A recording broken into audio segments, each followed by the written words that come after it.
views and opinions expressed in this program are those of the participants and do not necessarily reflect the views of BronxNet or the program underwriters. Hola everyone, welcome to Open, the one and only show bringing the best of the Bronx, New York, and the world straight to you. I'm Karina Valentin, your host of Café con Leche, every Friday. And here's what's coming up in today's show. Leading things off, we'll get the details behind Mind Builder Arts Center as they kick off their upcoming season with a festival and youth talent contest. Then back to school is around the corner. We'll share some fun and easy healthy snacks for your kids with nutrition expert Nancy Addison. After that, the Riverdale Choral Society is seeking singers for their upcoming winter concert. We'll have more on that. And later on in the show, Bobby C brings us up to date with the latest headlines in the world of sports. And finally, our Open Artist Spotlight features classically trained singer Natalia performing her original crossover music. So sit back y prepárate. Oh my goodness, one Friday off and I'm already, so you sit back y prepárate. All this and more is coming your way because now we are officially open.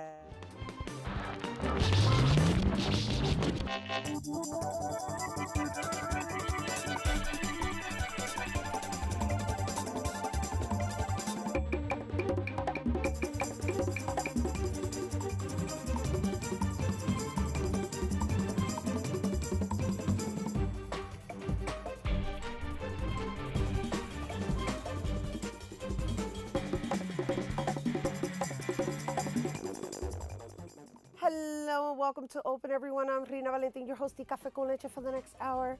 Always inviting you to get social with us online. That's right. Tweet us and follow us on Instagram at BronxNet TV and or like us on Facebook at Open BronxNet Television. And of course, don't forget while you're there, follow moi on Twitter, Instagram, FB, Insta Stories, Snapchat, LinkedIn at Rina Valentin.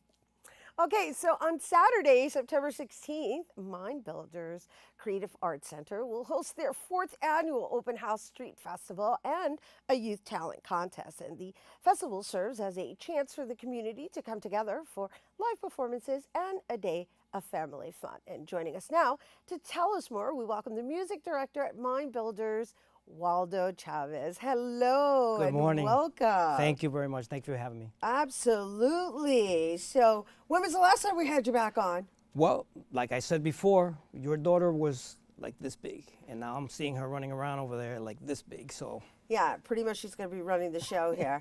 Yeah, but look at that. And that just goes to show your commitment to the community. Yes. And I can only imagine how many individuals you've seen become adults, Yes, right? definitely. So let's talk a little bit about Mind Builders. Okay, Mind Builders, I can't see anybody in the Bronx not knowing about Mind Builders. Next year we're going to be 40. Nice. Which is, you know, as you know, for any institution in this city, 40 years is a long time to exist. But not just a 40-year existence, a 40-year impact. Exactly, 40 years. And you know, we are seeing in Mind Builders, I meet often grandparents who studied there, who now have their grandchildren, whose children went there, and now their children are there. So the community, it's a big part of Mind Builders. Mind Builders is a giant family. We have about 650 students at this moment. Nice. It's an art school. It's not an academic school. We have music classes, several instruments. We have dance classes, many different styles. We have martial arts classes. We have a folk culture program, and we have what's called PYT, the Positive Youth Troupe, which is a theater program as well.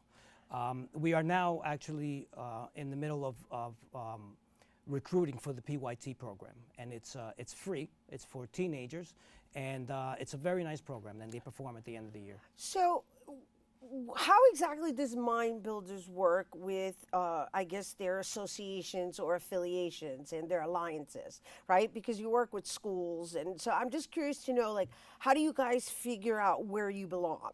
Well, I mean, we are first of all a nonprofit organization, right. And we have a beautiful building that was just recently renovated. It was like a $9 million renovation, and we moved back in 4 years ago, and it's amazing. We have African art all over the building, and it's pretty well equipped, and students come to us. We right now we have an affiliation with Jazz at Lincoln Center, Right. who also sends us some students, and they have their Bronx Middle School Jazz Academy. They do some of their classes there. We also have an affiliation with Carnegie Hall. We did something with them last year, and the community at large. I mean, we are open to anybody, any age, anytime, and we have many classes going on throughout the week from Tuesday to Saturday. Right, and you serve as an after-school program primarily? It's no, on Saturdays it's all our day, biggest right, day. right, We have right. about 400 people going through the building that day. But yes, I mean our classes usually start around 3 o'clock in the afternoon, just because of school, you know. And I would say most of our clientele, most of the students there are anywhere from 5 to 18. 5 And to we do 18. have adults attending. I have an ensemble, a music ensemble, which is open to anybody. You don't even have to be in the school, and it's actually free. And we have. You have a music ensemble, which we have to have on the show next Yes, time. definitely. Okay, We will talk about how many kids are in your it. musical Last year I had ensemble? 22. Nice, Yeah, that's and, big. and we play many different types of music. We play jazz, we play Latin music, we play pop music, whatever's happening now. And all you need to do to be in that band is really be able to read whole notes. I make the arrangements for all the levels. So it's a very nice thing. And if anybody's Do interested, you please start call us. them at a young age? Yes, if you can read a whole note, you can be 1-year-old and come in and play. But And do you teach them how to read the notes? oh yes, of course. I Right. mean, the ensemble is actually for students that can already read a Read, little bit. right, okay. But in the school, School that's within our itself, purpose. Oh, so that's how they qualify to become part They of the can, ensemble. but if you're coming from somewhere else and you don't study at Mine Bills, you're still welcome. You're still welcome Nice. to be in the ensemble. So let's talk about the festival. And is your ensemble going to be performing at the festival? Definitely, yes, of we course, are. Of We are course. playing. There's going to be many performances by the dance department, which the dance department is phenomenal. Ms. Melveda Hughes, our director, is incredible. She's been there for a long time, and there's going to be many performances by the musicians as well. The ensemble is going to be there. We're going to do something together as well. We're going to have a live DJ. There's going to be line dancing. There's vendors throughout. We close the whole street down, Allenville Avenue between Gun Hill and Magenta. And we have, there's going to be a rock climbing wall. Very beautiful stage, very professional setup. Everything is very nice. We've grown quite a bit over the years. Each year, we're doubling in audience sizes. This year, we're going to have the participation of Choice, who is a motivational speaker. He's very interesting. Yeah, you met Joyce, okay, I'm no, sure. I went and visited his Instagram after doing, of course, my research on this particular festival, and I was very fascinated by his style because it's very raw and it's very in your face. But he it's had- very urban. Yes. It could be misinterpreted, but I'm sure that's why he has the listeners. He that has he does. 67,000 followers on Instagram or something like that, and he really helped us with the. We'll speak about the talent audition in a minute, but he helped us with the auditions. A lot of the people that auditioned came through him, and he's going to be there. He's going to have a meet and greet and help us out with the presentation. How of old the is talent. Choice? Just more or less, do you know? I think he's around. He must be like around 20 years old. He's around 20. young. He's Yeah. a youngins, but he speaks in a very. He speaks in your face, pretty Exactly, much. exactly. I think- he's kind of like a motivational speaker that is for our urban society. Exactly. And I see a lot of the people that came to audition revere him because they were very nervous because he was in the room, and he's helped us out a lot. Very nice young man. And so he's going to be there. So let me tell you a little about the talent show. Okay. This is our first time having a talent show in this particular. Okay. And we are having performances. There are going to be singers, musicians. I'm not to say that a singer is not a musician, but instrumentalists. Let's say. Instrumentalists, mhm. There are going to be dance groups, individual dancers, rappers, and we've narrowed it down from about 40 acts to 15 that are going to be actually competing in the show. So it's a competition. It's a competition. There are cash prizes, and there are some classes also involved. Besides the talent portion, we are having tours of the building. Registration is also ongoing that day with a discount on the registration fee. I think you get $10 off if you register there. We also encourage people to register in our website. Tours of the building, tours of the African art, and everything that I mentioned, everything going on in the studio. It's a great day. I love it. It's a lot of work, for us, but it's great because at the end of the day, you just see everybody dancing together, all families, celebrating very together, peaceful, exactly, and multicultural. Doesn't matter where you come from. Exactly, everybody, and especially for those who are maybe lost or just can't seem to figure out what they want to do with their lives. Because when they become teenagers, it becomes a very big issue, and it's really great that you guys scoop them up like that. Yes, in Mind Builders, it's not just about the teaching of the art of the music. We also want to make all the young people into great adults. Right. And one thing that I was just talking to somebody about, whenever I approach a student that's coming out of high school, and they're going, they're coming to the college age. Right. I never in Mind Builders have had to ask, are you going to college? Nice. I always ask, where are you going? Nice. What are you doing? So I think we really take pride in just building students up in every way, not just the artistic way. Absolutely, but it's with the arts that one gets to exercise their imagination in developing into a full human being that makes choices. Yes. Yay. Awesome. Love you, Waldo. I'm so you. happy to have you back again. Thank you so much. Thank you for the work that you're doing for the next generation, Waldo. Gracias. All right, once again, you guys be sure to check out the Mind Builders Open House Street Festival and Youth Talent Contest that is happening on Saturday, September 16th from 11 a.m. to 4 p.m. at 3415 Allenville Avenue in the Bronx. For more information on Mind Builders, visit mind-builders.org. That's mind-builders.org. Okay, coming up, we'll be joined by nutrition expert Nancy Addison. But first, Bronx Borough President Ruben Diaz Jr. hosted his annual back-to-school literacy and health fair. Bronx reporter Alexandria Garcia has more on this story. We're here located at the back-to-school event where health and literacy come together at MS 181 for Bronx residents. The event held by Borough President Ruben Diaz Jr. brought awareness toward Bronx residents' wellness and backpacks to children who are not financially able to buy supplies for the upcoming school year. When you speak of education, what we need to do is to continue to educate not only our students but also their families, their parents on health, and doing everything that we can to make sure that our children and their families have all of the equipment, all of the tools necessary so they can go back to school in a healthier way. The event enters its 6th year, making its way to the East Bronx for the first time. East Bronx residents got the chance to learn about education and health through both vendors and community leaders. Most importantly, Ruben Diaz Jr., our borough president, has been advancing things on behalf of the great borough of the Bronx for quite some time. So to support his event that's happening in my district was a no-brainer. A huge passion of mine is the health industry. I am a physician by profession, and I was kind of tired of working the other end of health problems. I wanted to focus more on the preventative health aspects, and this was the prime location to be able to do that today. We've been partnering up with the Bronx Borough President to spread the word, let people know in the community, hey, you know what, no kid should be left without going to school with new, fresh gear. With events like this one, children did not just walk away with filled backpacks. Reporting for BronxNet, I'm Alexandria Garcia at the Health and Literacy Fair at MS 181.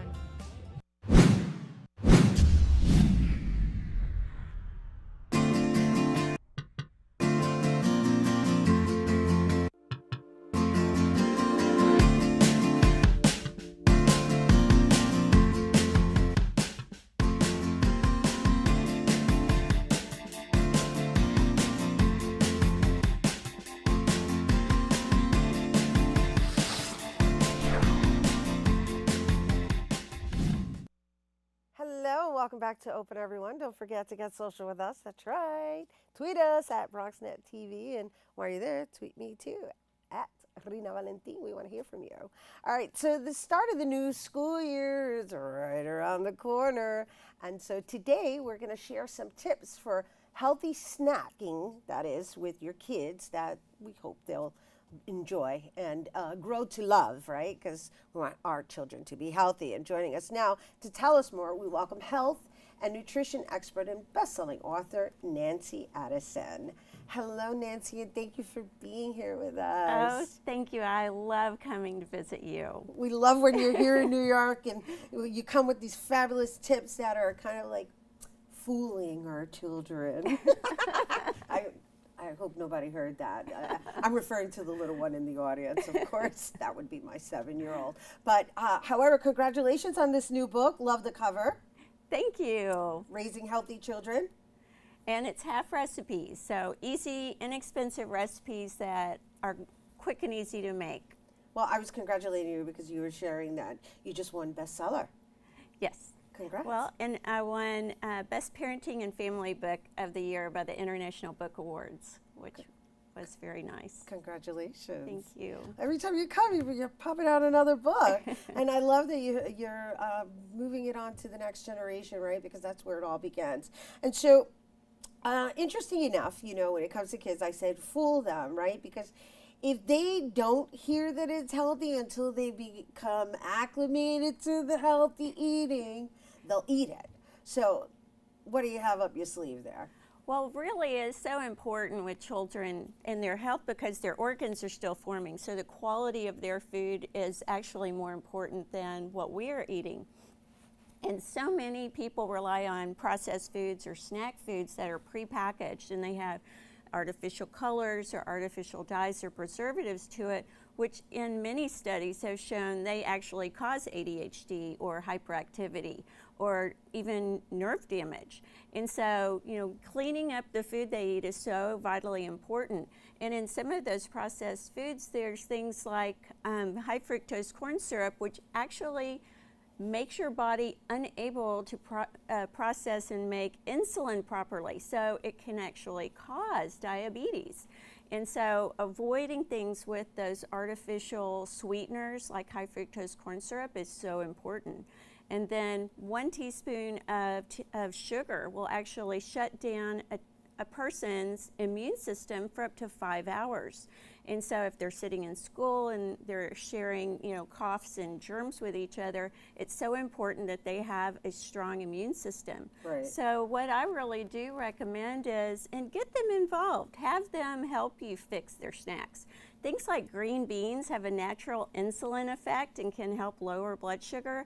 Things that have fiber in them will actually lower the cholesterol and actually help cure or prevent certain things like diabetes. Right. And you know, I know a lot of people love to give children juices, like fruit juices, and that's really just like putting pure sugar straight into your bloodstream. So I always recommend eating whole real fruit, and if you can just, you know, give them orange slices. You can even put some lemon juice in it to like help preserve it a little bit in a baggie for later. What's the difference between natural sugar and sugar?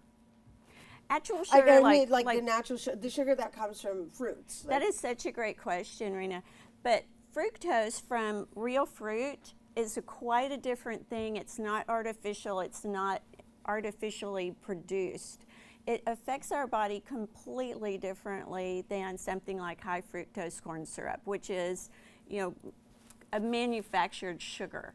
And it quite literally disrupts our hormones, makes us not feel satisfied, and also affects our ability to make insulin. So the high rates of diabetes, I think, are really in correlation with a lot of these artificial things that are added to foods and processed foods. So, you know, shop the outside areas, go to the farmers markets, get, you know, fresh vegetables like cucumbers are really hydrating, and they have a lot of natural electrolytes in them and also a lot of nutrients. You can use those as slices and have like hummus, which is very easy and inexpensive to make with, you can use any kind of beans, and just make a big batch of that and freeze it and bring it out in little packages, and your child can use, you know, cut up cucumbers. Yeah, no, we're looking at the images of your pretty colorful style of bell peppers next to the hummus, and that's what I mean by fooling them, because, you know, once you make it look pretty, they're like, ooh, what's this? I'm going to explore that. And of course, that's when they begin acquiring the taste, because there is that aspect as well. Well, and these snacks are healthy for us too, and if we're more eating that type of thing they kind of copy what we do. Correct. They may not listen to us all the time, but they will copy what we do. And if we're eating whole orange slices or hummus with cucumbers or celery sticks, they're more likely to eat that as well. And then there's things like raisins that have a natural oleic acid that will actually help prevent cavities. It destroys the bacteria that can cause cavities. So, Really? I didn't know that. Put raisins with things, or mix it with nuts or seed butters or things like that, and put it on celery sticks. And those just make a wonderful, delicious, high-protein snack. So when we're referring to the snacks, we're actually giving you some suggestions for that after school pickup. You know, when you pick them up after school, they're always hungry for some reason. They're like starving, like they didn't eat all day. And we tend to go for whatever's accessible. And if you have these quick items put together that you can put together, right? Yes. Put together. As a unit in designing this new eating and healthy lifestyle, it becomes something that is almost like a mutual agreement, right? Rather than kind of just putting it on. I'm taking advice from you. I'm taking it in and I'm going, because my daughter eats fairly healthy. However, she does get into her little, I want chips, I want, the snacks that are not necessarily good. I'm not going to name them, but because she's a kid, I'm like, let me let her have it. But at the end of the day, she's really going to eat whatever I feed her. Well, and one of the things that you might notice today is there are a lot of chips that are made with bean flour. And I think those are a great alternative. And if you can look for ones that are organic, and they carry things like that at a lot of stores these days, even stores you may not even think about. And sometimes they're less expensive there because people aren't really looking for them. But look for things that look at the ingredient list, and you'll find that a lot of them are made with bean flour or quinoa flour. And those are high protein, and that might be a really good alternative if you do want some chips with some guacamole or something like that. Right. So at the end of the day, it's high protein, less sugar. Yes. Yeah. And try to keep all the additives and preservatives out of it, because those really can cause terrible problems to children. Awesome. Great. Thanks for the tips. Nancy Addison, everyone. We love when she's here. And where can people get the book? Amazon, Barnes & Noble, and or my website. And on her website, of course. Thanks. Thanks for visiting. I hope all is well with you in Texas. Yes, it is in Dallas, but yes, we could use everybody's prayers and definitely donations to the American Red Cross Disaster Relief Fund. I'm sure they could use a little extra help. Well, thank you. Thank you for sharing that. Yeah, our hearts and prayers are still out there with the people of Texas. I can't even believe it's even still happening. But you guys, not to leave you on a downer, but we have to be concerned with our neighbors in Texas. It's a different state, but they're still our neighbors. So please, if you can, donate to the Red Cross. And once again, for more nutrition tips and advice from Nancy, you can visit her website by going to organichealthylifestyle.com. Okay, we're going to take a quick break, but stick around. We'll learn all about the Riverdale Choral Society's upcoming season. Don't go anywhere.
Well, Thomas, you've got pre-diabetes. But with more exercise and a change in diet, it can be reversed. I've tried exercising. It just makes me hungry for bacon. I love bacon, too. And who really likes to exercise? Not me. Me neither. Nobody. So we're good? What? Oh, you still have pre-diabetes. Big time. Hello and welcome back to Open, everyone. You know, we're always asking you to make sure you keep all things happening. Well, for you to keep up with all things happening here on Open, you can link up with us at Facebook at Open BronxNet Television. That's Facebook, Open BronxNet Television. And as part of a collaborative series produced with the Norwood News and WFUV Radio, reporter Andrew Seeger explores waterfront development in the Mott Haven section of the Bronx. Waterfront developers in the South Bronx say they'll deliver more housing, public parks, and retail to areas like Port Morris and Mott Haven. But promises of luxury waterfront living and world-class dining have longtime Bronxites asking, who exactly is this development for? Michael Johnson has lived in the Bronx for 15 years, and he co-founded the advocacy group South Bronx Unite. We have about 90,000 people living in our community, and Mott Haven and Port Morris have no access to the waters that surrounds them. Right now, waste transfer plants, bus parking lots, industrial buildings, and self-storage facilities take up most of the waterfront in Mott Haven and the surrounding communities. Very limited green space and recreational opportunities, some sky-high rates of asthma, obesity, and diabetes because there has not been a real investment into quality of life enhancements by city and state local governments. Local leaders say there's a lot of economic potential in the neighborhood and only positive things can come from the investments. Still, Bronx activists have their reservations. Johnson says if developers fail to listen to local voices, their investments could lead to displacement and gentrification. And so when you see these developments going up for folks who make a lot more money than people who live here, we see what is happening. Is it a mirror image of what's going on around the city? And then they start creating quality of life enhancements for people who are to come and not for those who are here. Residents are pointing to the historic Clock Tower building in Mott Haven as another example of their worries. It's a converted piano factory that now serves as a market-rate housing complex right across the street from the waterfront development sites. Carnegie, the real estate group behind the renovations, is currently working on another complex right next door. Rents in the Clock Tower building can go up to $3,500 a month, which is more than double the median rent in Mott Haven overall. For BronxNet, I'm Andrew Seeger. Thank you, Andrew. And so, welcome back to the studio. The Riverdale Choral Society is preparing for their upcoming season, and on Wednesday, September 6th, they will be holding open rehearsals for anyone in the community thinking of joining. And joining us to tell us more, we welcome the publicity chair at Riverdale Choral Society, Naomi Marcus. Hello and welcome. Hello, thank you for inviting me. Yeah, well, thank you for being here, and thank you for this wonderful service that you guys have been offering for very many years. Over 50. Over 50, so you topped Mind Builders. Yeah. That's amazing. No, it's wonderful, and it's important to acknowledge how long these organizations have been in existence, because it takes something to make it, renew it, and continue revitalizing it, and just kind of like revamping it and modernizing it throughout the years. Yes. Especially when it comes to classics. Yes, yes. So tell us a little bit about this Riverdale Choral Society. Well, we're a community of people who love to sing. We have a chorus. We meet every Wednesday at 7:30, and we're beginning our fall season on September 6th.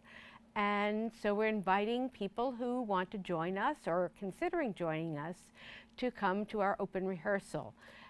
How many people does the chorus consist of? We have over 50 people. Over 50? Yeah, but we're always looking for more singers, particularly in the tenor and bass ranges. We love those deep voices. The deep voices. And we don't have quite enough of them. But of course, sopranos and altos are always welcome as well.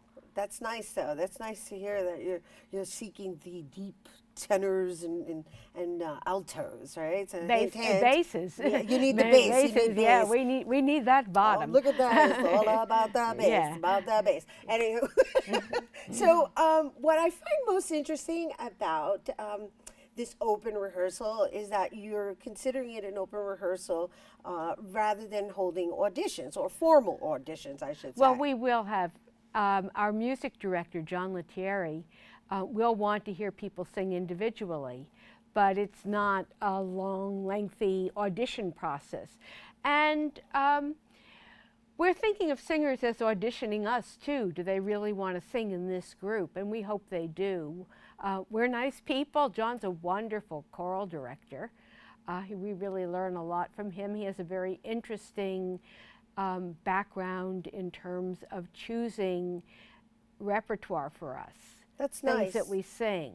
That's nice what you just said with regards to it being a mutual agreement. You know, Yeah. People usually audition and then, you know, how do I know I really fit in with this group, right?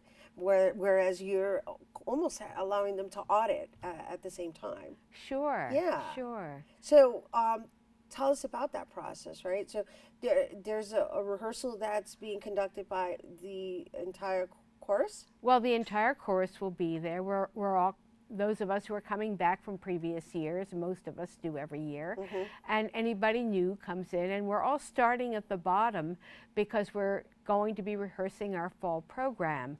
And maybe people have sung it at other times, but most of us have never sung it before. We're going to be doing the Schubert Mass in G, and a work that's very rarely performed called Venite Populi by Mozart. And everybody sings Mozart, but they mostly know the Requiem. They don't know this piece as well, so it's Venite Populi. My Latin is not that great. No, this is great. This is great. So this is all, is it primarily, it isn't solely for classically trained singers? Oh, no. Many of us don't have any vocal training. I started it before I had any vocal training.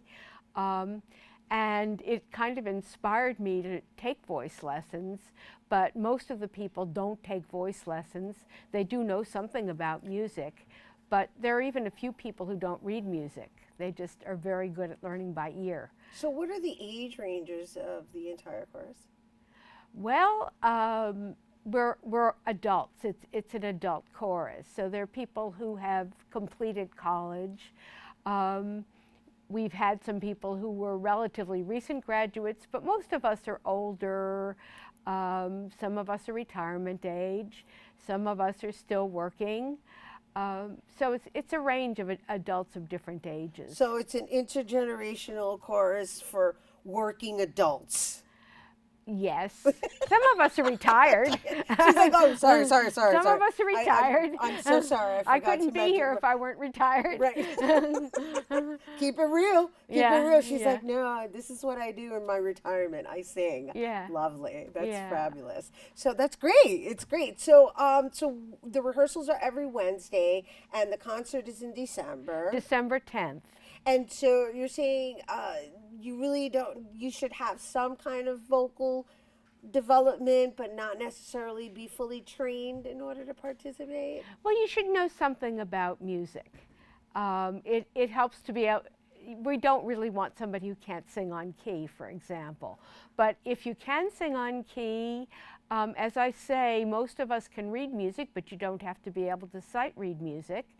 A few of us are learning it by ear, and from what I understand, they're doing very well. So it's a broad range of musical training. So before we wrap up, how long have you been doing this? Oh, I think since 2009. And what type of impact has it had on you in your life, in your retirement? I just love singing. Music has been a part of my life forever, and it's nice to be doing music as well as listening to it. Thank you. Thank you. Okay, thank you. Thank you, you guys. Once again, for more information on the Riverdale Choral Society, be sure to visit riverdalechoral.org. We do have to take a quick break, but stay tuned. Bobby C's Weekly Sports Roundup is coming up next.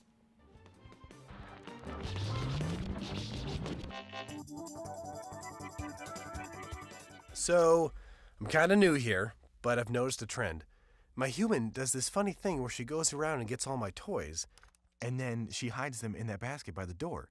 But it's always the same basket, and it's always in the same place. And then she acts so surprised when I find them, but, she's putting them in the same basket. Again. It's like, hello, that's where you put it last time. You were the worst at hide and go seek.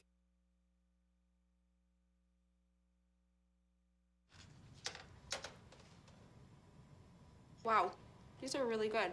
You act surprised.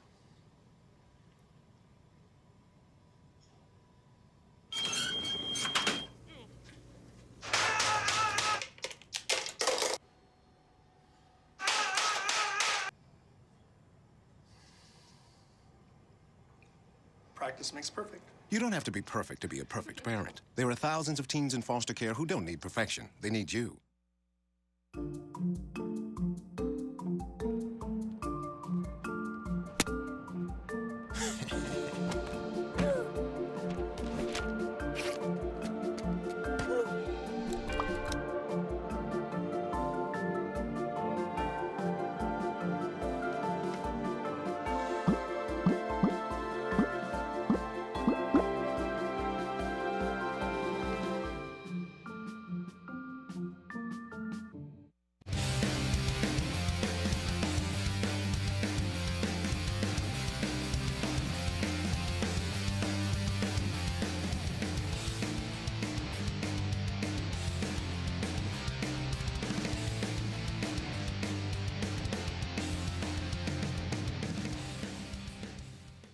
We begin our look at your weekend sports on the baseball diamond in Gotham, where the Bronx Bombers and the Boston Red Sox are once again renewing their rivalry. Thursday night was an epic start to the four-game weekend series. Former ACC Sabathia has really found his ace stuff against the Bo Sox. He not only dominated on the hill, but he also tossed a few expletives in a post-game rant after former pinstriper Eduardo Nunez bunted against the southpaw, who has been dealing with some knee issues. If Thursday's 6-2 win over Boston was Sabathia's final start as a Yankee against the Red Sox, then he went out in style. The Yankees are in must-win situations to have a real chance of catching the Sox in the American League East. The victory moves them 4.5 games back in the division, with each team having less than 30 games remaining and only 3 more against each other. Sabathia is 11-5 with a 3.71 ERA this season, but he has done a large part of his damage against Boston. He is 4-0 with a 1.04 ERA against the Yankees' heated rival. Well, if the Bombers don't win the division, they could possibly look back at Wednesday's doubleheader defeat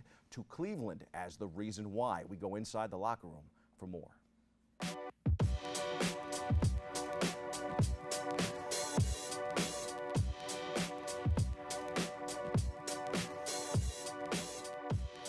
Today, we tried to show up and play a good game the first game, quickly regroup and play a good game the second game. Now we'll go into Detroit and try to do the same thing. We don't get that far yet. It doesn't help. Like you said, it can appear daunting. We don't need to do that. Anytime we've had doubleheaders, we haven't, we haven't looked fatigued at all. And, I think that's just, the way this clubhouse is. We don't worry about all the distractions or doubleheaders or how many games we play in a row. We're just trying to win. I felt pretty good. I feel like for the most part, I was able to execute pitches and keep the ball in the bottom of the strike zone. I got a lot of ground balls, which is what I try to do most of the time. But it wasn't good enough. This is a team. This is a great team. Everybody contribute. 9-hitter, 8-hitter, 7-4, whatever it's out there is gonna try to do the best to win games. So that's how we've been doing. And with the pitching that we have, it's no surprise that we have a great start. I've always loved just the thought of pitching in Yankee Stadium. So finally being able to get out there and just see that atmosphere and everything was awesome and dream come true. These guys have done a good job, and they have a well-deserved day off, and we're going to need it, because then we got a lot more baseball coming up. So let them, enjoy it tonight, and then we'll see what we can do on Friday. Bombers lose 2-1 in the opener Wednesday and then get slammed in the nightcap. Aside from Greg Bird getting his act together at the plate, Bird and Gary Sanchez, along with CC, lifted the Yankees on Thursday, which of course has helped with Aaron Judge's offensive struggles. It did come out this week that Judge is dealing with a shoulder problem and could get a cortisone shot. That could explain why he hasn't been much of a hitter in the second half of the season. Manager Joe Girardi moved him to 6th in the order on Thursday. The Pinstripers need to be careful. I think Cleveland is the team to beat in the American League, and one of the teams the Yankees have had troubles with. Houston added starting pitcher Justin Verlander in the midnight hour Thursday night for their playoff push. The Angels also acquired a couple of veterans, including slugger Justin Upton at the deadline. They are chasing the Yanks in the wild card. The Mets fell to Cincinnati 7-2 on Thursday. Their weekend series with the Astros would have opened up tonight in Houston, but the city is still reeling from Hurricane Harvey. The two will play Saturday. The Mets plan to help with the relief efforts. Former Heisman winner Tim Tebow says he plans on playing in the Mets minor league system again in 2018, but his future call-up remains uncertain. Time for some quick hitters from around the world of sports. A bum hip for point guard Isaiah Thomas turned into another pick for Cleveland. The Cavs reportedly received a second-rounder to complete the trade for Kyrie Irving. The more and more I look at it, the Cavs got some deal for Kyrie. Trilogy emerged as the class of the Big Three League Championship on an undefeated season to win the inaugural Big Three Championship last weekend in Las Vegas. And a back-and-forth, closely contested matchup featuring the league's two top teams. Trilogy overcame a first-half deficit to defeat three-headed monsters 51-46. Big Three star and league #1 overall draft pick Rashard McCants earned the first ever Big Three Championship MVP with a game-high 22 points, including the final 5 points to clinch the title. I could see him back in the NBA this season. Well, I could also see Conor McGregor back in the UFC despite a pretty good performance against Floyd Mayweather last Saturday night. We got a chance to watch the fight right here in the Bronx. Check this out. We're standing by with Seth here at the Kilt. What an amazing night for the sport of MMA and boxing. You guys are carrying the McGregor and Mayweather fight. What has this entire experience been like for you? It's been absolutely awesome. The hype for this fight is overwhelming. We got a packed house. Everyone's here to have a good time and see a one-of-a-kind event. So we're looking forward to showing everyone a good time, and hopefully it'll be a good fight. Hey, ladies, who do you got in tonight's big fight? McGregor. Did you see his suit? Did you zoom in on the suit and what it said? I won't repeat it because we're on TV, but he has to win this. If Mayweather can go and hit him a nice one after the 8th round, I see McGregor getting knocked out. So Mayweather in a knockout in 8 rounds or less. Yep.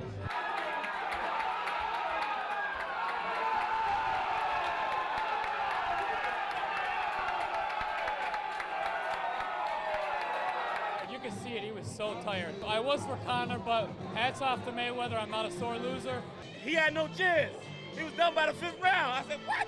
Come on now. I mean, for you, is it special to have an event like this because you're bringing together a lot of people here in the Bronx that really love sports? Absolutely. You know, this is our first big fight night after the renovation and enhancing the overall aesthetic of the place and trying to bring a new, younger vibe to what was an iconic institution of burgers and wings here in the Bronx. So we're excited to have this be our first fight night. It's a great way to start.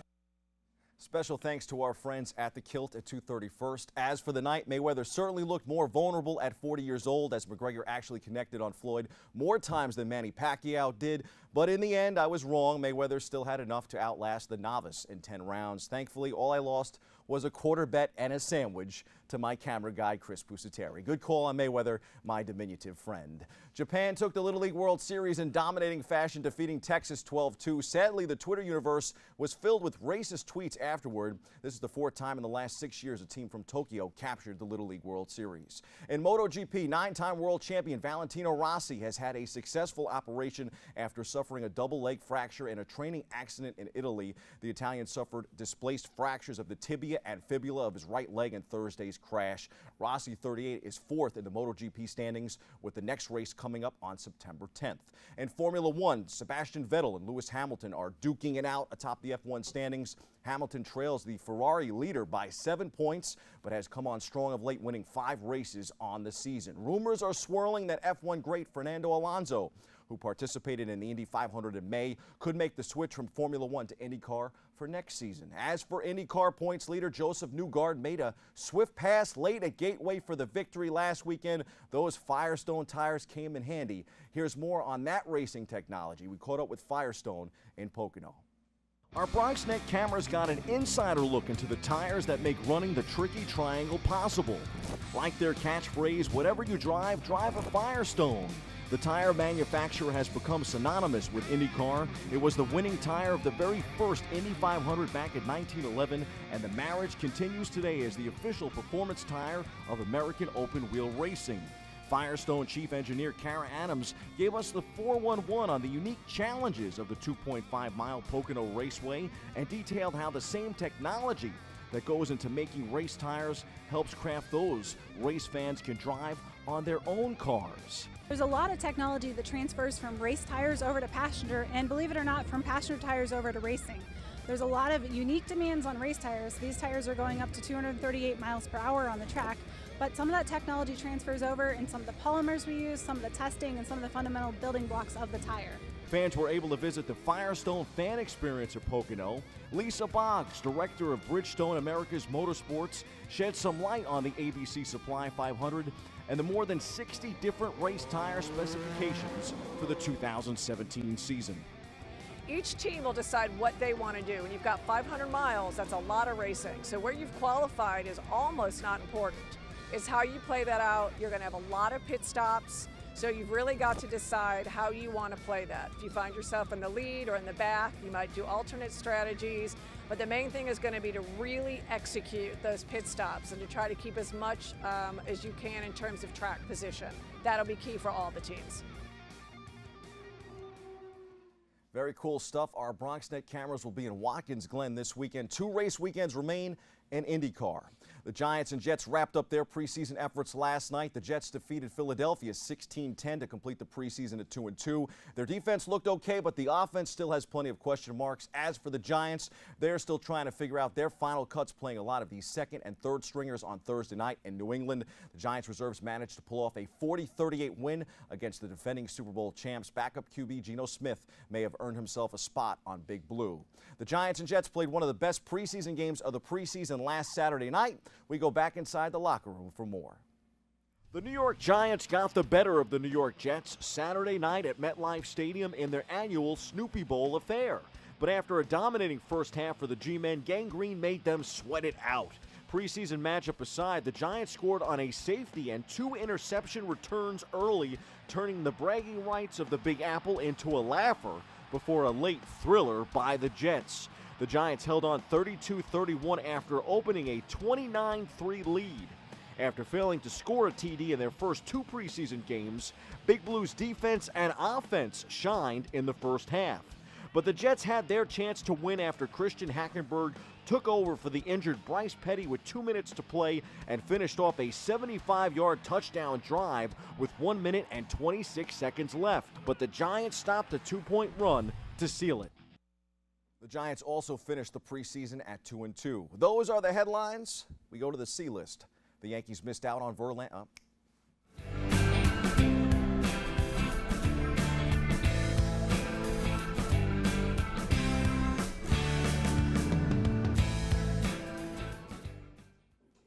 If you get a chance, YouTube Shohei Ohtani, the 23-year-old two-way Japanese phenom who is widely considered the best player in the world who isn't in the majors. He's on the Yankees' radar. General manager Brian Cashman went to Japan to see him pitch. Cashman was on hand Thursday night to watch the right-hander who has been troubled by ankle problems. Ohtani makes his second start of the season. According to one of several scouts in attendance, he suffered from a serious lack of command and was dealing with a right ankle/foot problem that has limited his pitching. In 3 1/3 innings, he allowed 4 runs, 3 hits, and walked 3, but don't be fooled. He looks like the real deal. If you recall, the Yankees have been stockpiling some international pool money in trades. The kid's fastball hits 100 miles per hour, consistently was clocked at 95 to 98 miles per hour with the slider at 82 to 85 and the splitter at 88 to 89. He's the real deal. I expect the Yanks or LA Dodgers to land the promising phenom. Then the question becomes whether or not a major league team lets him hit. In 45 games this year at the plate, Ohtani has is batting .342 with 5 homers, 22 RBIs, and a .950 OPS. It would be easier for him to do both in the National League, but boy, oh boy, wouldn't it be cool to see him do some double work in pinstripes. The Yanks are in the mix for the playoffs and possibly even the World Series this year. But Yankee fans, don't worry, more additions are coming in free agency and via the minor leagues next season. Stay tuned. That's your sports. I'm Bobby C.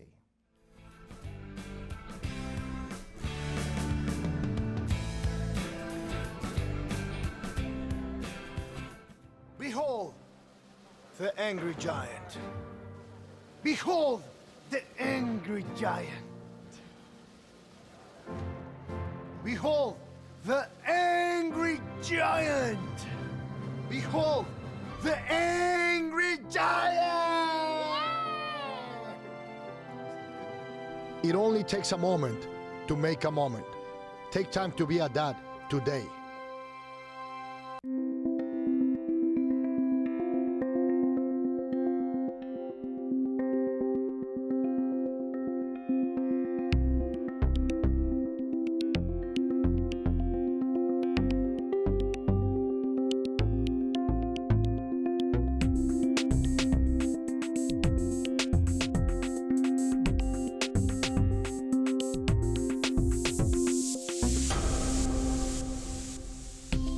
Hello and welcome back to Open, everyone. It's now time for this week's Open Artist Spotlight.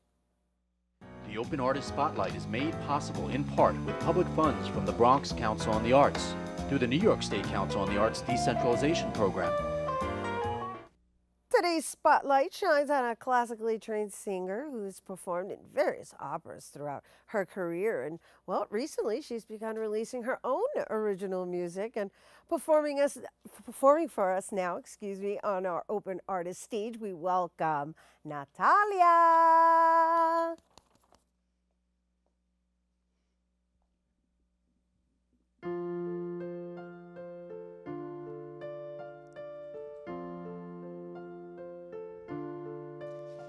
I've heard there was a secret chord that David played and it pleased the Lord, but you don't really care for music, do you? It goes like this: the fourth, the fifth, the minor four, and the major lift, the baffled king composing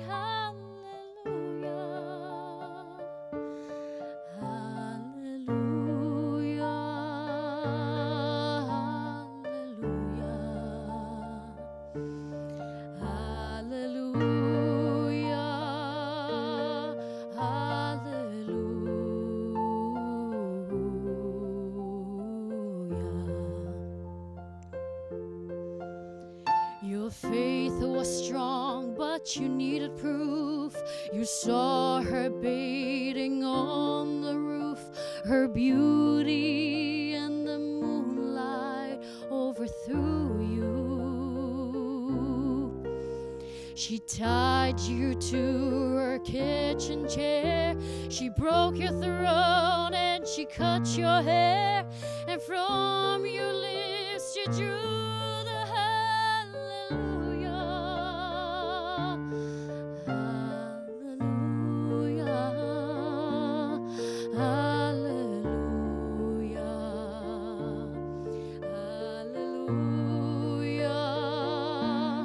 hallelujah,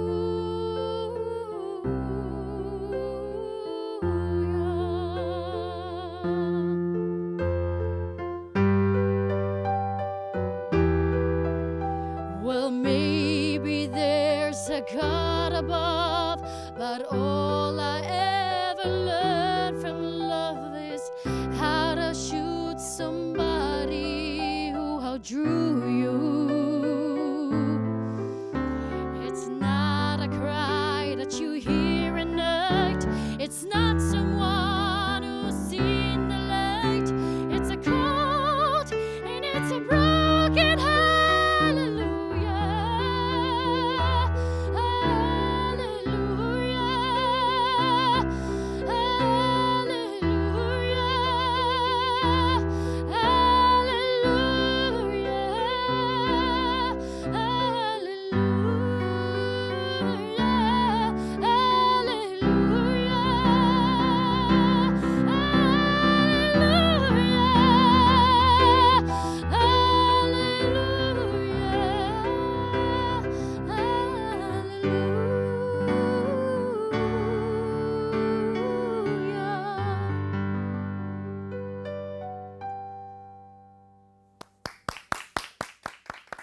Thank you. Oh, that was so beautiful. Thank you. That was so beautiful and so touching. I Thank had to you. sit there and take that in, and our prayers go out to, you know, It's actually, Hurricane Harvey unfortunately, victims. Yes. perfect timing. Yes. Thank you for that. Thank you for having me. I'm so excited to be here. Oh my God.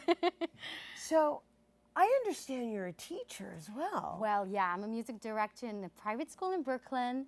I teach general music, I teach choir, I do musical theater, I do band, I do orchestra, I do kind of a little bit of everything. And I'm sorry, we didn't get to introduce your Correct. Your My accompaniment here. Exactly, my amazing accompanist, and he plays over 22 instruments. Her name is Brian Lobianco, and he's amazing. Such an honor. Well, thank you for joining us as well. And so I understand that you have this blog, right? Right. And I was reading. Well, I kind of. You took a certain workshop, and inquiring minds want to know: was it worth it? It was actually. It was. Go do that. It was actually really good for music educators, where all music educators around the world actually comes for this 4 days of workshop, intense workshop, working with the best music directors around the world and kind of getting more ideas and interacting. That was a great experience, yes. So before we go, how was it for you transitioning from classical into, I guess, creating your own flavor, we'll call it, right? Because it's not, that wasn't necessarily original, but I know you've got original work that you're going to be presenting definitely as well. working on my actually original album, where I write all my songs. But definitely starting as a classical trained, it's actually really helped me because vocally I could express myself more freely and can do anything that I want with my voice. But definitely it's something that I always wanted to do, is kind of combine all the words together. I never wanted to be just in one category and just be, okay, you're only classical singer. I would love to sing all the pop tunes, and there's no reason why I shouldn't do it. And music is music for me, so it's a great way to express myself in all forms of music. Beautiful. Now, before we go, where can people obtain your classes? Well, obtain my classes? Well, Well, if you're a student, kids, right? Right. Well, we've got one right there, possibility, Charmvida. Yes. Well, if you want to come to Brooklyn, of course. She's coming. So it'd be great. But definitely, if you want to check it out. Oh, she didn't come on air. Oh, I guess she Hello. she's coming. Okay, we're going to start a class after. Okay. Especially for you. All right, great. So once again, you guys, for more information on Natalia and her work, you can visit NataliaCivirco.com. Civirco.com. NataliaCivirco.com. We work on it. Yeah. All right, mi gente, that is our show today, and thank you for being here with us, Natalia. Thank you so You're going to sing much. us out, but I want to make sure we say goodbye to our guests, and of course, our viewers for tuning in. If you missed any part of the show, you can check out the recablecast tonight and 24 hours a day at BronxNet.tv. I'm Rena Valentin, Charmvida here in the house. Last day, that's right. School starts next week. And from all of us here at Open, may the universe provide peace, prosperity, y amor. Adios. We leave you with Natalia.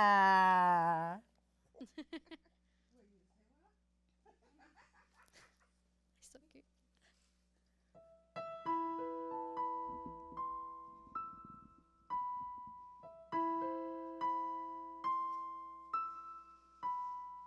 How can you see into my eyes like open door, leading you down into my core, where I become so numb?